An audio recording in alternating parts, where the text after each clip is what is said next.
Class എടുക്കാൻ പോകുന്നത് conceptual fruit എന്ന ലെസനാണ്. ഒരു ഷോർട്ട് സ്റ്റോറിയാണ്. എഴുതിയിരിക്കുന്നത് തൈസ ഫ്രാങ്ക് എന്നുള്ള റൈറ്ററാണ്. തൈസ ഫ്രാങ്ക് ഒരു ഷോർട്ട് സ്റ്റോറി റൈറ്ററാണ്. ഈ ലെസൺ ഈ സ്റ്റോറി എടുത്തിരിക്കുന്നത് ഒരു സ്ലീപ്പിംഗ് ഇൻ വെൽവെറ്റ് എന്ന് പറയുന്ന ഷോർട്ട് സ്റ്റോറി കളക്ഷനിൽ നിന്നാണ്. അതിൻ്റെ ടൈറ്റിൽ കോൺസെപ്ച്വൽ ഫ്രൂട്ട് എന്നാണ് അല്ലേ. അതായത് ഇമാജിനറി, കോൺസെപ്ച്വൽ എന്ന് പറഞ്ഞാൽ ഇമാജിനറി അല്ലെങ്കിൽ നോട്ട് റിയൽ അല്ലെങ്കിൽ യഥാർത്ഥമല്ലാത്ത ഫ്രൂട്ട് എന്നർത്ഥം. തൈസ ഫ്രാങ്ക് എഴുതിയ കോൺസെപ്ച്വൽ ഫ്രൂട്ട് എന്ന സ്റ്റോറിയിൽ ഭിന്നശേഷിക്കാരിയായ അല്ലെങ്കിൽ ഡിഫറെൻ്റ്ലി ഏബിൾഡായ ഗ്രെറ്റ എന്ന കുട്ടിയെക്കുറിച്ചാണ് പറയുന്നത്. നമ്മൾ ഈ ഡിഫറെൻ്റ്ലി ഏബിൾഡ് എന്ന് പറഞ്ഞ് ഇപ്പം പറയുന്നത് നമ്മൾ ശരിക്കും പറഞ്ഞാൽ അത് ഡിസേബിൾഡ് എന്നോ അങ്ങനെയുള്ള നെഗറ്റീവായിട്ടുള്ള രീതിയിൽ നമ്മൾ ഹാൻഡിക്യാപ്ഡ് എന്നോ ലെയിം എന്നോ അങ്ങനെയുള്ള വാക്കുകളൊന്നും ഉപയോഗിക്കരുത്. ഇപ്പം നമ്മൾ ഉപയോഗിക്കുന്നത് ഡിഫറെൻ്റ്ലി ഏബിൾഡ് എന്നുള്ള വാക്കാണ്. ഒരു അവസ്ഥയിൽ പല മേഖലയിലും പ്രവർത്തിക്കാനായിട്ട് ഇങ്ങനെ ഡിഫറെൻ്റ്ലി ഏബിൾഡായിട്ടുള്ള ആൾക്കാർക്ക് കഴിയാതെ വരാറുണ്ട്. ആ സന്ദർഭങ്ങളിലെല്ലാം ഈ ഡിഫറെൻ്റ്ലി ഏബിൾഡായിട്ടുള്ള കുട്ടികളെ സഹായിക്കുന്നത് ടെക്നോളജിയാണ്. അതിനെ നമ്മൾ പറയുന്നത് അസിസ്റ്റീവ് ടെക്നോളജി എന്നുള്ളതാണ്. അപ്പോൾ ഇത്തരക്കാരായ കുട്ടികൾ അസിസ്റ്റീവ് ഡിവൈസസ് വെച്ചിട്ട് അവരുടെ കാര്യങ്ങൾ അവർ ചെയ്യുന്നു. ഈ കഥയിൽ ഗ്രെറ്റ എന്ന ഡിഫറെൻ്റ്ലി ഏബിൾഡ് പെൺകുട്ടിയെ ടെക്നോളജി എങ്ങനെ സഹായിക്കുന്നു, എത്രത്തോളം ആ കുട്ടിയെ അത് സഹായിക്കുന്നു എന്ന് നമുക്ക് കാണിച്ചു തരികയാണ്.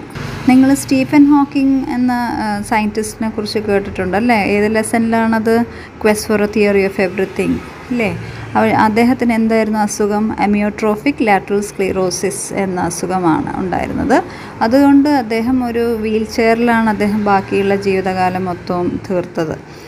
പക്ഷേ അദ്ദേഹത്തിൻ്റെ കഴിവുകൾ ഒട്ടും തന്നെ അദ്ദേഹം അതിലൊന്നും ഒരു കുറവും വരുത്തിയിട്ടില്ല. ഒരുപാട് കോൺട്രിബ്യൂഷൻസ് സയൻസിൻ്റെ ഫീൽഡിൽ അദ്ദേഹം ചെയ്തിട്ടുണ്ട്. അദ്ദേഹത്തിൻ്റെ ആ ഡിസബിലിറ്റി അദ്ദേഹത്തെ പുറകോട്ട് വലിച്ചിട്ടില്ല. ഒരു വൈകല്യത്തിനും അദ്ദേഹത്തിനെ തളർത്താനായില്ല. കാരണം തന്നെ എന്താണ്, അസിസ്റ്റീവ് ടെക്നോളജി ശരിക്കും പുറം ലോകത്തോട് കമ്മ്യൂണിക്കേറ്റ് ചെയ്യാൻ അദ്ദേഹത്തെ സഹായിച്ചിട്ടുണ്ട്. ഈ അസിസ്റ്റീവ് ടെക്നോളജി അദ്ദേഹത്തിന് മൊബിലിറ്റി, അതായത് മൊബിലിറ്റി ഡിഫിക്കൽട്ടി ഉണ്ടായിരുന്നു, അനങ്ങാൻ ബുദ്ധിമുട്ടുണ്ടായിരുന്നു, സ്പീച്ച് ഡിഫിക്കൽട്ടീസ് ഉണ്ടായിരുന്നു. അദ്ദേഹം സ്റ്റാമർ ചെയ്യുമായിരുന്നു, വിക്കിയാണ് സംസാരിക്കുന്നുണ്ടായിരുന്നു. അപ്പോൾ അങ്ങനെയുള്ള ബുദ്ധിമുട്ടുകളൊക്കെ മറികടക്കാൻ അദ്ദേഹത്തെ സഹായിച്ചത് ഈ അസിസ്റ്റീവ് ടെക്നോളജിയാണ്. അദ്ദേഹം ഒരു ഹൈലി ഓട്ടോമേറ്റഡ് വീൽ ചെയറാണ് അദ്ദേഹം ഉപയോഗിച്ചിരുന്നത്. അദ്ദേഹം ഒരു തം സ്വിച്ചും ബ്ലിങ്ക് സ്വിച്ചും അദ്ദേഹത്തിൻ്റെ കണ്ണാടി ഗ്ലാസസിൽ ഘടിപ്പിച്ചിട്ടുണ്ട്. ഇത് വെച്ച് കമ്പ്യൂട്ടറിൻ്റെ കൺട്രോളിൽ അദ്ദേഹം കമ്പ്യൂട്ടറിനെ കൺട്രോൾ ചെയ്തിരുന്നു. അപ്പോൾ ഈ കവിളിലെ മസിൽസ് സ്ക്വീസ് ചെയ്തും ഇമ വെട്ടിയുമാണ് അദ്ദേഹം കമ്പ്യൂട്ടറിലെ ക്യാരക്ടേഴ്സിനെ സെലക്ട് ചെയ്ത് പ്രസംഗം തയ്യാറാക്കിയിരുന്നത്. ഈ ലെസണിൽ ഒരച്ഛൻ ഇൻ്റർനെറ്റിൻ്റെ സാധ്യതകൾ തൻ്റെ ഭിന്നശേഷിയായ മകളെ എങ്ങനെ സഹായിക്കുമെന്ന് അദ്ദേഹം നോക്കുകയാണ്. ഇൻ്റർനെറ്റ് എന്ന ലോകത്തേക്ക് അവളെ കൈപിടിച്ച് കയറ്റുന്ന ഒരച്ഛനെ നമുക്കിവിടെ കാണാം. ഈ കഥയിൽ 4 അംഗങ്ങളുള്ള കുടുംബത്തെയാണ് കാണുന്നത്. അച്ഛൻ, അമ്മ, മകൻ. കമ്പ്യൂട്ടറിലെ എല്ലാ വെബ്സൈറ്റ്സിനെയും പരതുകയാണ്. അദ്ദേഹം അന്വേഷിക്കുന്നത് ശേഷിക്കാരിയായ മകൾ ഗ്രെറ്റയ്ക്ക് പറ്റിയ വെബ്സൈറ്റ്സ് വല്ലതും ഉണ്ടോ എന്നറിയാനാണ്. ഗ്രെറ്റയ്ക്ക് 16 വയസ്സായി. പേജ് 174 എടുക്കുക. Told his family about the site on the internet where you could create whole streets. His wife and son went on eating their pasta and artichokes. Only his daughter Greta looked up. I could buy a house on Pomanger Street, he said, and put as many rooms in it as I wanted. I could fill it with fruit and make my own library.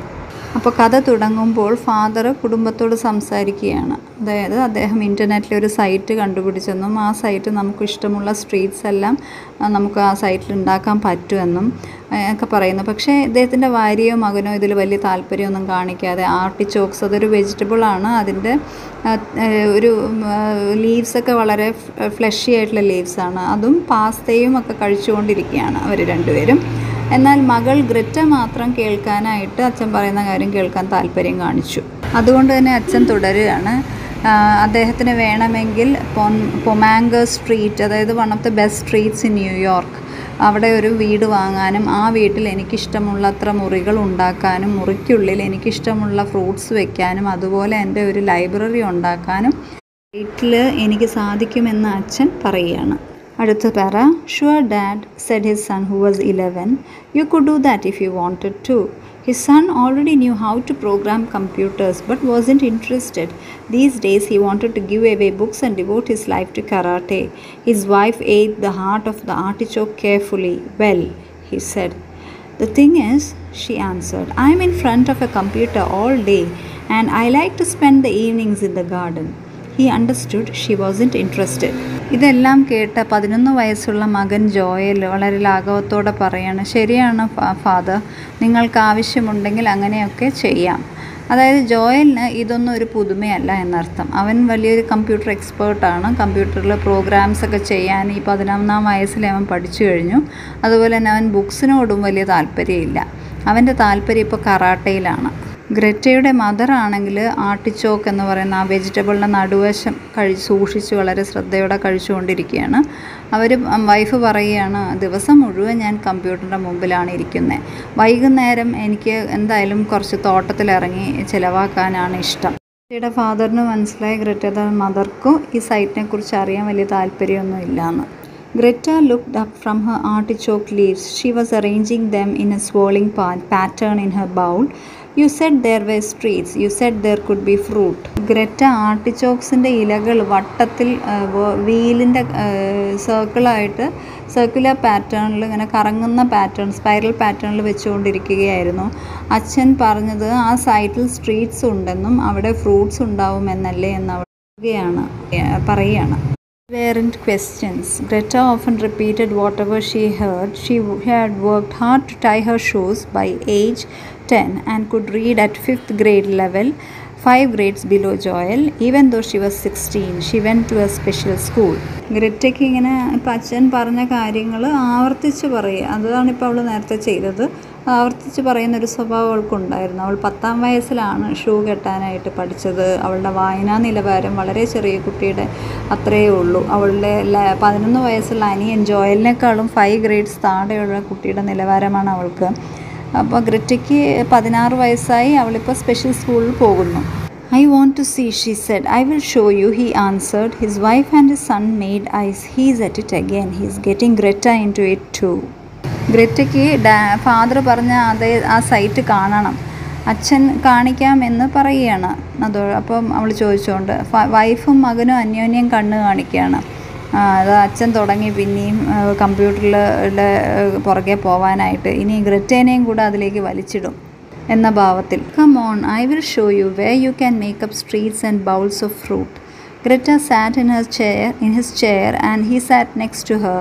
Greta could type very slowly. By the time she left her school, she might be able to type fast enough to get a word processing job. No one knew for sure. അപ്പം അച്ഛൻ പറയാണ്, "Greta, നീ വരൂ, ഞാൻ നിനക്ക് കാണിച്ചു തരാം. ആ സൈറ്റിൽ സ്ട്രീറ്റ്സും ബൗൾസ് ഓഫ് ഫ്രൂട്ടും ഒക്കെ നമുക്ക് ഉണ്ടാക്കാൻ പറ്റും." ഗ്രറ്റ കസേരയിലിരുന്നു. തൊട്ടപ്പുറത്ത് തന്നെ അവളുടെ ഡാഡും ഇരുന്നു. വളരെ സ്ലോ ആയിട്ടാണ് ഗ്രറ്റ ടൈപ്പ് ചെയ്യുന്നത്. അവൾക്ക് കഴിയുമ്പോഴേക്കും ഒരുവിധം ടൈപ്പ് ചെയ്യാൻ അവൾ പഠിക്കുമെന്ന് അവളുടെ അച്ഛൻ കണക്ക് കൂട്ടുകയാണ്. അതുകൊണ്ട് തന്നെ വേർഡ് പ്രോസസ്സിംഗ് ജോബ് അവൾക്ക് കിട്ടാൻ ചാൻസ് ഉണ്ട്. പക്ഷെ ഉറപ്പിച്ചൊന്നും പറയാൻ പറ്റില്ല. "There is this guy named Sam who set up this whole library of classics. He lives in Illinois, but he made this incredible place. Watch." He clicked into the program and was about to show Greta the collection of books when he saw her staring into space. "You want something of your own, don't you?" "Yes, peaches and pears and artichokes." Sam എന്ന ആൾ ഒരു classic ബുക്സിൻ്റെ library തന്നെ ഉണ്ടാക്കി. അത് അവിശ്വസനീയമായ ഒരു ലോകമാണ് എന്ന് അവളുടെ അച്ഛൻ പറയുകയാണ്. അപ്പോൾ സാമിൻ്റെ വെർച്വൽ ലൈബ്രറി കാണിക്കാനായിട്ട് അവളുടെ ഡാഡ് ക്ലിക്ക് ചെയ്ത് ആ ബുക്സ് എല്ലാം ഓരോന്നായിട്ട് കാണിക്കാൻ തുടങ്ങിയതും ഗ്രറ്റയ്ക്ക് താല്പര്യം നഷ്ടപ്പെടുകയാണ്. എന്നിട്ട് അവൾ അന്തരീക്ഷത്തിലേക്ക് ഇങ്ങനെ തുറച്ച് നോക്കിയിരിക്കാൻ തുടങ്ങി. അപ്പോൾ ഫാദറിനത് മനസ്സിലായി. ഫാദർ ചോദിക്കണം, "മോളെ ഗ്രറ്റ, നിനക്ക് നിൻ്റേതായ ഒരു ലോകം ഉണ്ടാക്കി തരട്ടെ" എന്ന്. അപ്പോൾ അവൾ ഉടനെ സമ്മതിക്കുന്നു. "അതെ, പീച്ചസും പേഴ്സും ആർട്ടിച്ചോക്സും ഉള്ള ഒരു ലോകം എനിക്ക് വേണം." അടുത്തത്, "Do you want them in a house with bowls in a kitchen? Maybe in a garden?" He was already typing, creating a street called Greta's Street, a house called Greta's house. "Why are you writing all that down?" "Because they are yours. They belong to you." Greta looked at the screen, her blonde hair blended with her sweater. Her blue eyes were the only color in her face. Dad അവളോട് ചോദിക്കുകയാണ്, ഈ പീച്ചസും പേഴ്സൊക്കെ ഒരു വീട്ടിൻ്റെ ഉള്ളിൽ അവിടുത്തെ അടുക്കളയിൽ ബൗൾസിനകത്ത് വെച്ചാൽ മതിയോ, അതോ ഗാർഡനിൽ ഈ ഫ്രൂട്ട്സിനെ വെക്കണോ? ഇത് പറഞ്ഞ് തീരും മുമ്പേ തന്നെ ഡാഡ് ഗ്രെറ്റാസ് സ്ട്രീറ്റ് എന്നും ഗ്രെറ്റാസ് ഹൗസ് എന്നും ഒക്കെ ടൈപ്പ് ചെയ്യാൻ തുടങ്ങി. അപ്പോൾ ഗ്രെറ്റ ചോദിക്കുകയാണ്, എന്തിനാണ് ഗ്രെറ്റാസ് സ്ട്രീറ്റ്, ഗ്രെറ്റാസ് ഹൗസ് എന്നൊക്കെ എഴുതുന്നേ? അപ്പോൾ അച്ഛൻ പറയുന്നു, അത് ഗ്രെറ്റയുടെ സ്ട്രീറ്റ് ആയതുകൊണ്ട്. അപ്പോൾ ഗ്രെറ്റ വെറുതെ സ്ക്രീനിലേക്ക് നോക്കിയിരുന്നു. അവളുടെ ബ്ലോണ്ട് ഹെയർ, അതായത് മഞ്ഞ നിറത്തിലുള്ള അവളുടെ മുടി അവളുടെ സ്വെറ്ററിൻ്റെ കളറുമായിട്ടത് ചേരും. അവളുടെ നീല കണ്ണുകൾ മാത്രമേ എടുത്തു കാണിക്കുന്നുള്ളൂ അവളുടെ മുഖത്ത്, ഒരു നിറമായിട്ട് പറയാനുള്ളൂ. I won't A bowl in every room she said, peaches in the kitchen and living room and all the bedrooms. What about artichokes? Greta picked at her sweater, something she did when she knew she hadn't gotten it right. She had forgotten about the artichokes, and he was sorry he had reminded her. It's okay, he said. We'll put peaches everywhere. Should the bowls be a color? Blue. പറയാണ്, എനിക്ക് ഓരോ മുറിയിലും ഓരോ പാത്രം വേണം, bowl വേണം. Peaches അത് കിച്ചണിൽ വെക്കണം. പീച്ചസ് ഫ്രൂട്ട്സ് ആണല്ലേ, അത് കിച്ചണിലുണ്ടാവണം, ലിവിങ് റൂമിലുണ്ടാവണം, എല്ലാ ബെഡ്റൂംസിലും പീച്ചസ് വെക്കണം. അപ്പം ഫാദർ ചോദിക്കണം, അപ്പോൾ ആർട്ടിച്ചോക്സോ? ഗ്രെറ്റ അവളുടെ സ്വെറ്റർ, അവൾ ഇട്ടിരിക്കുന്ന സ്വെറ്ററിൽ പിടിച്ചുകൊണ്ട് ഇങ്ങനെ ഇരിക്കാൻ തുടങ്ങി. അത് അവൾ ചെയ്യുന്നത് എപ്പോഴാണെന്ന് വെച്ചാൽ, അവൾ എന്തെങ്കിലും ശരിയായിട്ട് പറഞ്ഞില്ല എങ്കിൽ എന്നവൾ മനസ്സിലാക്കുമ്പോൾ, അവൾ പറഞ്ഞാൽ അവൾ ആർട്ടിച്ചോക്സിനെ കുറിച്ച് അവൾ മറന്നിരുന്നു. അപ്പോൾ ഫാദറാണ് അവളെ അതിനെ ഓർമ്മിപ്പിച്ചത്. അപ്പോൾ അദ്ദേഹത്തിന് പിന്നീട് ഇങ്ങനെ അവൾ സ്വെറ്ററിൽ പിടിക്കുന്ന കണ്ടപ്പോൾ അത് അബദ്ധമായല്ലോ പറയുന്നത് എന്ന് തോന്നി. പിന്നെ അവൾ നേരത്തെ പറഞ്ഞ പോലെ തന്നെ പീച്ചസ് തന്നെ ഇടാം അല്ലേ മോളെ എന്ന് പറഞ്ഞിട്ട് മകളോട് പറയുകയാണ്, എല്ലായിടത്തും പീച്ചസ് ഇടാം അല്ലേ. അങ്ങനെ എന്നിട്ട് ചോദിക്കുകയാണ്, ബൗൾസിൻ്റെ കളർ എന്തായിരിക്കണം മോളെ എന്ന് ചോദിക്കുകയാണ്. അപ്പോൾ ബ്ലൂ എന്നവൾ മറുപടി കൊടുക്കുന്നു. He asked Greta how many Windows she wanted, whether there should be a fireplace, if there should be curtains. Greta chose 11 windows covered with sheer white curtains like the ones she had in her bedroom. Dad അവളോട് ചോദിക്കുകയാണ്, ഇനി ഗ്രറ്റയുടെ വീടിന് എത്ര ജനലുകൾ വേണം, തണുപ്പകറ്റാൻ fire place അല്ലെങ്കിൽ നെരിപ്പോട് വേണോ, curtains വേണോ? അപ്പോൾ ഗ്രറ്റ 11 ജനലുകൾ വേണമെന്ന് പറയുകയാണ്, തിരഞ്ഞെടുക്കുകയാണ്. അതിനെല്ലാം അവളുടെ ഇപ്പോഴത്തെ ബെഡ്റൂമിലത്തേതുപോലെ തന്നെ നല്ല തൂവെള്ള നിറത്തിലുള്ള കേർട്ടൻസ് മതി എന്നവൾ പറയുകയാണ്. Now the fruit, he said. We'll start with the kitchen. He wrote Greta's kitchen and added, walk around, help yourself to this bowl of fruit. But where are the peaches? In a minute. Look, this is cool. You click on the bowl and see what happens. He shielded the screen for a moment and wrote peaches. Try it, he said. Just click bowl. Greta clicked bowl. The word peaches appeared. It's just a word, she said to him. Okay, ഇനി നമുക്ക് fruits ഉണ്ടാക്കാമെന്ന് father പറയാണ്. അങ്ങനെ ഗ്രിറ്റാസ് kitchen നിന്ന് തുടങ്ങാമെന്ന് അദ്ദേഹം വിചാരിച്ചിട്ട് അദ്ദേഹം ഗ്രിറ്റാസ് kitchen എന്ന് ടൈപ്പ് ചെയ്യാണ്. എന്നിട്ട് പറയുകയാണ്, നീ അവിടെ നടന്നിട്ട് കിച്ചണിൽ നടന്നിട്ട് നിനക്ക് ആവശ്യമുള്ള അത്രയും ഫ്രൂട്ട്സ് ആ ബൗളിൽ നിന്ന് കഴിച്ചോളൂ എന്ന് പറയുകയാണ്. അപ്പോൾ അവൾ ചോദിക്കുന്നു, അതിന് ഫ്രൂട്ട്സ് എവിടെ, അതിന് പീച്ചസ് എവിടെ? ഒരു മിനിറ്റ് ഇപ്പോൾ ഞാൻ എടുത്തു തരാം. നീ ആ ബൗളിൻ്റെ താഴെയായിട്ടൊന്ന് ക്ലിക്ക് ചെയ്താൽ മതി, അപ്പോൾ നിനക്ക് കാണാം ഈ ഫ്രൂട്ട്സിനെ എന്ന് അദ്ദേഹം പറയുകയാണ്. എന്നിട്ട് അദ്ദേഹം ഉടനെ തന്നെ കമ്പ്യൂട്ടർ സ്ക്രീനിനെ ഒരു നിമിഷത്തേക്കൊന്ന് അടച്ചു വെച്ച് കൈകൊണ്ട് മറച്ചു വെച്ചിട്ട് പീച്ചസ് എന്ന വാക്ക് ടൈപ്പ് ചെയ്യാണ്. അങ്ങനെ അദ്ദേഹം എന്നിട്ട് പറയുന്നു, ഇനി നീ ആ ബൗളിൻ്റെ പുറത്തേക്കൊന്ന് ക്ലിക്ക് ചെയ്ത് നോക്കൂ, അപ്പോൾ അറിയാം എന്ന് അവളോട് പറയുകയാണ്. അങ്ങനെ അവൾ ആ ബൗളിലേക്ക് ക്ലിക്ക് ചെയ്യുകയാണ്. ഗ്രിറ്റ അവളുടെ മൗസ് വെച്ചിട്ട് ക്ലിക്ക് ചെയ്യുന്നു ബൗളിൻ്റെ അവിടെ. അപ്പോൾ വേർഡ് പീച്ചസ് എന്ന വാക്കാണ് അവിടെ അപ്പിയർ ചെയ്യുന്നത്. അത് അവൾ പറയുന്ന, അയ്യോ ഇതെന്താ ഒരു വാക്കല്ലേ എന്ന് അവൾ നിരാശയോടെ പറയുകയാണ്. Well, that's the idea, but you can see a picture of the fruit. I thought you could make real peaches. No, you have to go to the store for those. But these are just words. Well, yes.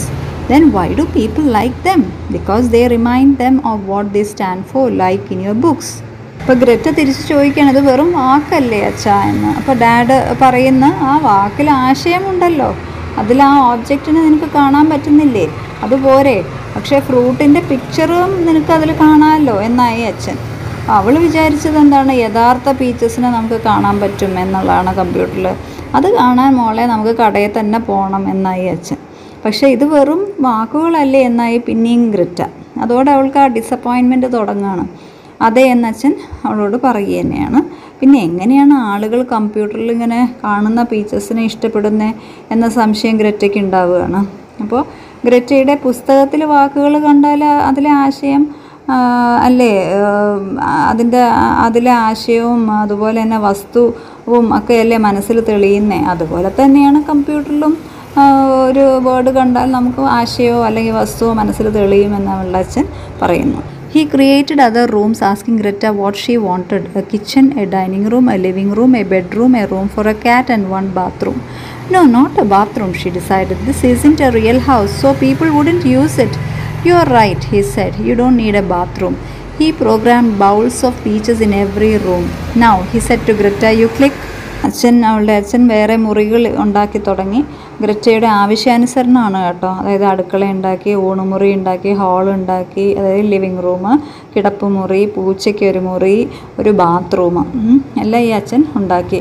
ഉടനെ Greta decided, എന്താണ് തീരുമാനിച്ചത്? ഗ്രറ്റയുടെ വീട്ടിൽ bathroom വേണ്ട. കാരണം കമ്പ്യൂട്ടറിലുള്ള bathroom ആളുകളൊന്നും ഉപയോഗിക്കില്ലല്ലോ. അതുകൊണ്ട് ശരിക്കുള്ള വീട്ടിലാണെങ്കിൽ മാത്രം ബാത്റൂം മതി എന്നുള്ളതാണ് ഗ്രറ്റയുടെ അഭിപ്രായം. അച്ഛനത് ശരിവെക്കുന്നു. എല്ലാ മുറികളിലും പീച്ചസ് എന്ന ഫ്രൂട്ട് ബൗളിൽ വരാൻ വേണ്ടി അച്ഛൻ പ്രോഗ്രാം ചെയ്തിട്ട് ഗ്രറ്റയോട് അവിടെ മൗസ് വെച്ച് ക്ലിക്ക് ചെയ്യാൻ പറയാണ്. Clicked and this time smiled when the word peaches appeared. It was a furtive smile, a smile she got when she pretended she understood something that made no sense. There could be other fruit, he said. There could be apples, pears, there could be flowers. Sure, said Greta. There could be anything. Greta click ചെയ്തു. അപ്പോൾ peaches എന്ന വേർഡാണ് അല്ലെങ്കിൽ വാക്കാണ് പ്രത്യക്ഷപ്പെടുന്നത്. അവൾക്ക് അതിൽ വലിയ താല്പര്യം ഇല്ലാതെ തുടങ്ങിയെന്നർത്ഥം. അവളൊരു സ്മൈൽ ചെയ്തു. എന്ത് തരം സ്മൈലാണ്? ഒരു ഫേർട്ടീവ് സ്മൈലാണ്. ഒരു നിഗൂഢമായ ഒരു പുഞ്ചിരിയാണ് അവൾ തൂകുന്നത്. അതായത് അത് എപ്പോഴാണ് അവൾ ചെയ്യുന്നതെന്ന് വെച്ചാൽ ഒരു അർത്ഥവും ഇല്ലാത്തൊരു കാര്യം അവൾ മനസ്സിലാക്കി എന്ന് അഭിനയിക്കുമ്പോഴാണ് അവൾ ഇങ്ങനത്തെ ഒരു പുഞ്ചിരി കൊടുക്കാറുള്ളത്. അപ്പോൾ അവളുടെ അച്ഛൻ എന്ത് ചെയ്യുന്നു? അവളെ ഇമ്പ്രസ് ചെയ്യാനായി പറയുന്നു, നിനക്ക് എന്ത് ഫ്രൂട്ടും, അതായത് ആപ്പിൾസ് വേണോ, പേഴ്സ് വേണോ, പൂക്കൾ വേണോ, എന്ത് വേണമെങ്കിലും ഇവിടെ കമ്പ്യൂട്ടറിൽ നിനക്ക് വരുത്താം എന്ന് പറയുന്നു. അപ്പോൾ ഗ്രറ്റ അത് സമ്മതിക്കുകയും ചെയ്യുന്നു. First cutting blackberries in the garden and Greta was already sliding from the chair to help her. Greta would never have a house of her own. She would live in a group house with other people like her. He hoped the house would be large and have sheer white curtains billowing in all the rooms. He hoped it would have an orchard with fruit to put in real blue bowls, apples, pears, peaches, whatever Greta wanted. ഇപ്പോൾ ഗ്രറ്റയുടെ അമ്മ അവിടെ blackberries തോട്ടത്തിൽ നിന്ന് പറിക്കുവാണ്. Greta പതുക്കെ ഇരുന്ന ചെയറിൽ നിന്ന് ഊർന്നിറങ്ങി അമ്മയെ സഹായിക്കാൻ പോവുകയാണ്. ഗ്രറ്റയ്ക്ക് ഒരു പരിധി വരെ സൈബർ വേൾഡ് ഇഷ്ടമായി. പക്ഷേ റിയൽ വേൾഡിലുള്ള വിലമതിക്കാത്ത പല കാര്യങ്ങളും നമുക്ക് വെർച്വൽ വേൾഡിൽ കിട്ടില്ല എന്നവൾ മനസ്സിലാക്കിയെന്ന് തോന്നുന്നു. എന്തായാലും ഗ്രറ്റ ഇനി കുറച്ച് കാലത്തിന് ശേഷം അവൾ സ്വന്തം വീട്ടിൽ താമസിക്കാൻ പോകുന്നില്ല എന്ന് അവളുടെ അച്ഛൻ മനസ്സിലാക്കുകയാണ്. അവളൊരു ഗ്രൂപ്പ് ഹൗസിലായിരിക്കും താമസിക്കുക. അവളെ പോലുള്ള ആൾക്കാരും ഒപ്പമായിരിക്കും അവൾ താമസിക്കുന്നത്. അപ്പോൾ അവരെ പേരൻസിൻ്റെ കാലശേഷം ഇത്തരക്കാർ അങ്ങനെ ഗ്രൂപ്പ് ഹൗസിൽ താമസിക്കേണ്ടി വരും അല്ലേ. അപ്പോൾ അച്ഛൻ്റെ പ്രതീക്ഷ ഗ്രറ്റ ഭാവിയിൽ താമസിക്കുന്ന വീട് ഒരു വലിയ വീടായിരിക്കും. അവിടെ ഒരു നല്ല വലിയ തൂവെള്ള കേർട്ടൻസ് അവിടെ ആടിയുലയും എല്ലാ റൂംസിലും. അച്ഛൻ പ്രതീക്ഷിക്കുകയാണ് അവിടെ ഒരു ഓർച്ചഡ് അല്ലെങ്കിൽ തോട്ടം, ഫലങ്ങളുള്ള ഒരു തോട്ടം, അതിൽ നിറയെ ഫ്രൂട്ട്സ് ഉണ്ടാവും. ആ ഫ്രൂട്ട്സ് എല്ലാം ശരിക്കുള്ള ബ്ലൂ ബൗൾസിൽ വെച്ചിരിക്കും. അത് ചിലപ്പോൾ ആപ്പിൾസ് ആവാം, പേഴ്സ് ആവാം, പീച്ചസ് ആവാം. ഗ്രറ്റയ്ക്ക് ഇഷ്ടമുള്ള എല്ലാ ഫ്രൂട്ട്സും അവിടെ ഉണ്ടാവും എന്ന് അവളുടെ അച്ഛൻ പ്രതീക്ഷിക്കുകയാണ്. അപ്പം മക്കളെ, നമ്മളുടെ ഈ ഡിഫറെൻ്റ്ലി ഏബിൾഡ് ആയിട്ടുള്ള കുട്ടികളുടെ പേരൻസിനെ നമുക്ക് അറിയില്ല അല്ലേ, നമ്മൾ അവരെക്കുറിച്ച് ചിന്തിക്കാറില്ല. നമുക്ക് ഈ ഫാദറിലൂടെ നമുക്ക് അവരെ മനസ്സിലാക്കാം. അച്ഛന് മകളുടെ ഭാവി സുരക്ഷിതമാക്കാൻ വേണ്ടി അദ്ദേഹം എന്തൊക്കെ പണിപ്പെടുന്നു എന്നുള്ളത്. നമ്മുടെ ഇടയിൽ ഇത്തരം കുട്ടികൾ കാണും അല്ലേ. പലർക്കും പല ഡിഗ്രിയിലായിരിക്കും ഈ ഒരു ബുദ്ധിമുട്ടുണ്ടാവുക. നമ്മളൊരു ഫിലിം കണ്ടിട്ടുണ്ടല്ലോ, താരേ ജമീൻ പർ എന്ന ഫിലിം. അതിൽ ഇഷാൻ എന്ന് പറഞ്ഞ കുട്ടിക്ക് ഡിസ്ലെക്സിയയാണ്. അവൻ്റെ പേരൻസിന് പോലും അവനെ മനസ്സിലാകുന്നില്ല, അവനെ കുറ്റപ്പെടുത്തുന്നു, അവനെ മാനസികമായി തളർത്തുന്നു പേരൻസ്, ടീച്ചേഴ്സ്. പക്ഷെ ഭയങ്കര കഴിവുള്ള കുട്ടിയാണ്. അവസാനം അവൻ്റെ ടീച്ചറാണ് അവൻ്റെ കഴിവ്, കലയിലുള്ള കഴിവും പഠിത്തത്തിലുള്ള കഴിവും ഒക്കെ പുറത്ത് കൊണ്ടുവരുന്നത്. ഇത്തരം കുട്ടികളെ നമ്മൾ അധികം ചിന്തിക്കാതെ മണ്ടൻ, പൊട്ടൻ എന്നൊക്കെ വിളിക്കും. ആ കുട്ടിയെ അങ്ങനെ ഒന്നും നമ്മൾ ചെയ്യാൻ പാടില്ല, ഉപദ്രവിക്കാനും പാടില്ല. ഒന്നും ചെയ്തില്ലെങ്കിലും ഉപദ്രവിക്കരുത്, വാക്കിലും പ്രവൃത്തിയിലുമായിട്ട്. പറ്റുമെങ്കിൽ നമ്മൾ എംപത്തൈസ് ചെയ്യുക. നമ്മൾ യൂട്യൂബിൽ ഒരുപാട് വീഡിയോസൊക്കെ കാണുന്നതാണ് അല്ലേ. ചിലത് ഇത് ഭയങ്കര വൈറലായിട്ടുള്ളൊരു വീഡിയോ ആണ്. 2 വ്ളോഗേഴ്സ് ഒരു കാറിൽ ഡ്രൈവ് ചെയ്യുന്നത്. മിക്യൂൾ എന്ന് പറയുന്ന സെറിബ്രൽ പാലിസി ഉള്ള ഒരു പയ്യൻ. അവന് ദീർഘകാലമായിട്ടുള്ളൊരു സ്വപ്നമായിരുന്നു ലംബോർഗിനിയിൽ റേസിങ്ങിന് പോകണം എന്നുള്ളത്. മറ്റൊരു വ്ളോഗറായ പ്രൊപെസ്ക്യൂ മിക്യൂളിൻ്റെ ഈ ആഗ്രഹം സാധിച്ചു കൊടുക്കുകയാണ്. അപ്പോൾ മിക്യൂൾ ആ കാറിലിരുന്ന് അവന് കാണിക്കുന്ന ചേഷ്ടകൾ, അവൻ്റെ സന്തോഷമാണത്. അപ്പോൾ പ്രൊപെസ്ക്യൂവിന് ഇത് കാണുമ്പോൾ വളരെ സങ്കടം വരികയാണ്. അപ്പോൾ അവൻ്റെ രീതി, സന്തോഷം പ്രകടിപ്പിക്കുന്നത് നമുക്ക് കാണുമ്പോഴും ഉള്ളിലൊരു വിഷമം തോന്നും, വേദന തോന്നും. അത് മനസ്സിലാക്കിയിട്ടാണെന്ന് തോന്നുന്നു മിക്യൂൾ പറയുന്നുണ്ട്, എടാ ഞാൻ ഇങ്ങനെയാണ് എൻ്റെ സന്തോഷം പ്രകടമാക്കുന്നത് എന്ന്. അപ്പോൾ ഇവിടെ ഇതാണ് നമുക്ക് മനസ്സിലാക്കേണ്ടത്, എംപതി എന്നുള്ളത് നമ്മളിലും ഉണ്ടാവേണ്ട ഒരു വലിയ കാര്യം. എന്താണ്? Not sympathy but only empathy for the differently abled.